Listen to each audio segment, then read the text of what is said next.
Hello दोस्तों, welcome to फास्टेक pharmacy. मैं आपका टीचर दक्ष आपका स्वागत करता हूं। आज की हम लोग की वीडियो होने वाली है आरआरबी पैरामेडिकल 2025 के पॉइंट ऑफ व्यू से इम्पोर्टेंट 10 क्वेश्चंस। स्टूडेंट्स, ये क्वेश्चंस उस पैटर्न से हैं।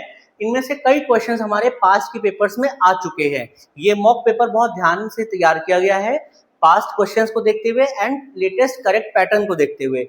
सो आप इसको पढ़ेंगे तो आपको एक पैटर्न का अच्छा आइडिया लग जाएगा। सो आइए शुरू करते हैं।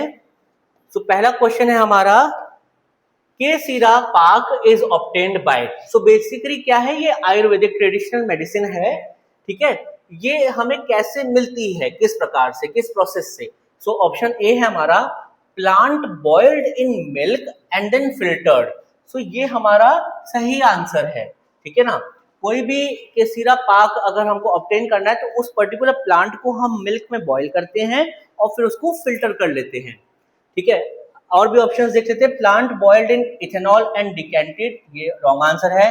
Plant boiled in ethanol and filtered, ये भी रॉन्ग आंसर है। ऑप्शन डी हमारा, plant boiled in water and filtered, ये भी हमारा रॉन्ग आंसर है। सो करेक्ट हमारा आंसर है, प्लांट को मिल्क में बॉईल करके फिल्टर कर लिया जाता है। सो आते हैं हमारे सेकंड क्वेश्चन पे। क्वेश्चन 2 है हमारा, boxers fracture is the fracture of. मतलब ये एक टर्म है बॉक्सर्स फ्रैक्चर, एक नाम रख दिया गया है। ये फ्रैक्चर कहाँ के फ्रैक्चर को हम बोलते हैं। सो पहला ऑप्शन है हमारा इलियम, रॉन्ग आंसर है। सेकंड ऑप्शन है हमारा मेटाकार्पल, ये हमारा करेक्ट आंसर है। थर्ड ऑप्शन है हमारा फेशियल बोन्स, ये भी रॉन्ग आंसर है। ऑप्शन डी है हमारा पेल्विक गर्डल, ये भी रॉन्ग आंसर है। ऑप्शन बी हमारा करेक्ट आंसर है, जो हमारे मेटाकार्पल। अब आप देख लो मेटाकार्पल कहते हैं किसको है। सो ये जो हमारे, आप देखते हो ना, जब आप हाथ ऐसे करते हो, ये चार बोन्स जो इस तरह दिखती है ना, ये हमारे मेटाकार्पल होते हैं, ये और ये। और बच्चों सच बताऊं, मेरा भी मेटाकार्पल 2 यानी ये वाला मेटाकार्पल आज से 4-5 साल पहले फ्रैक्चर हो चुका है।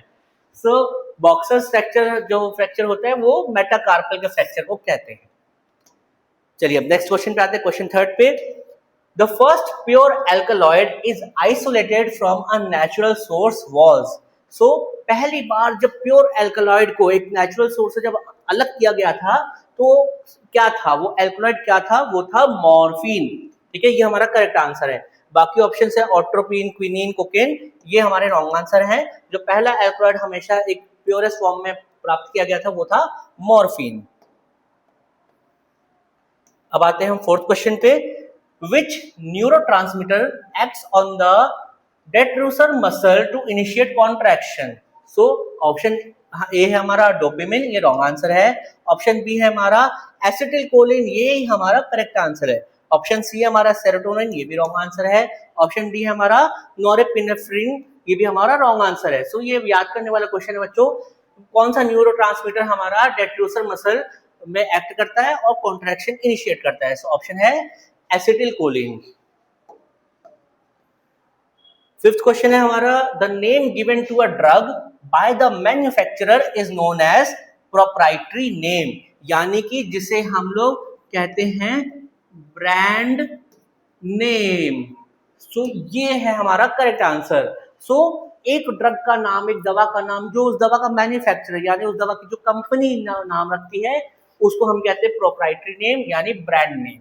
जेनरिक नेम सॉल्ट का नाम होता है, नॉन प्रोप्राइटरी नेम भी सॉल्ट का नाम होता है, केमिकल नेम भी फॉर्मूला का नाम होता है। करेक्ट आंसर हमारा प्रोप्राइटरी नेम या फिर ब्रांड नेम।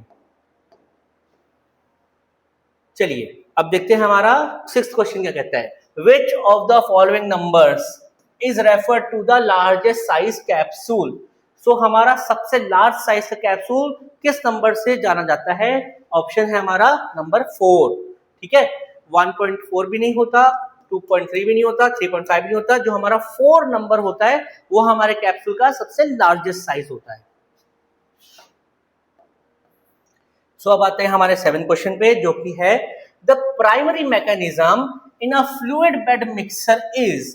सो फ्लूइड बेड मिक्सर, ये बच्चों आपका फार्मास्यूटिक्स से रिलेटेड सवाल है, अभी ये आएगा आगे। आप बस इतना समझ लो, एक ना फार्मास्यूटिक्स में एक मशीनरी होती है जो ड्रग की मिक्सिंग के लिए, सो उसको हम कहते हैं फ्लूइड बेड मिक्सचर। सो फ्लूइड बेड मिक्सचर का प्राइमरी मैकेनिज्म क्या होता है, वो होता है कन्वेक्शन। ठीक है, ये ऑप्शन करेक्ट आंसर है। इलेक्ट्रोस्टैटिक अट्रैक्शन ये भी नहीं होता, शेयर भी नहीं होता, डिफ्यूजन भी नहीं होता। जो हमारा फ्लूइड बेड मिक्सर है उसका प्राइमरी मैकेनिज्म होता है कन्वेक्शन। सो आते हैं हमारे 8th क्वेश्चन पे, जो कहता है which of the following do not act as antidepressant. पूछा जा रहा है क्या, ध्यान से देखो, पूछा जा रहा है इनमें से क्या चीज एंटी डिप्रेसेंट की तरह एक्ट नहीं करती है। सो हमारा सही ऑप्शन है ट्राइफ्लूप्रोमाजीन, ये हमारा सही आंसर है ट्राइफ्लूप्रोमाजीन। मोक्लोबेमाइड ये हमारा भी एंटी डिप्रेसेंट होता है, फ्लुओक्सिटिन ये भी एंटी डिप्रेसेंट होता है, फ्लुवेक्सामाइन ये भी एंटी डिप्रेसेंट होता है। तो ये एंटी डिप्रेसेंट होते हैं, इसलिए हमारे रॉन्ग आंसर हैं, क्योंकि पूछा क्या गया है do not act as antidepressant. So ये हमारा ट्राइफ्लूप्रोमाजीन ये एंटी डिप्रेसेंट नहीं होता है, इसलिए हमारा करेक्ट आंसर है। अब देखते हैं हमारा सेकंड लास्ट क्वेश्चन यानी 9th क्वेश्चन क्या कहता है। Large molecules like heparin and insulin can be easily made absorbable by the preparation of, option है हमारा इमल्शन, ठीक है, ऑप्शन बी है हमारा करेक्ट आंसर इमल्शन।